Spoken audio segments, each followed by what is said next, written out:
దూరంగా వెళ్ళిపో. వెళ్ళిపో వెళ్ళిపో అని బెదిరిస్తే బెదిరిపోవడానికి నేనే భయపడే మనిషిని కాదు. కానీ పెళ్లి అనే గొలుసు మన ఇద్దరిని కట్టిపడేసింది. అదంత సులభంగా తెగదు. ఎందుకు తెగదు?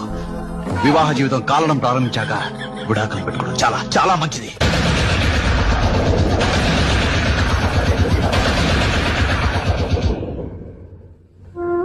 విడాకుల వద్దండి, నాకు అన్యాయం చేయకండి.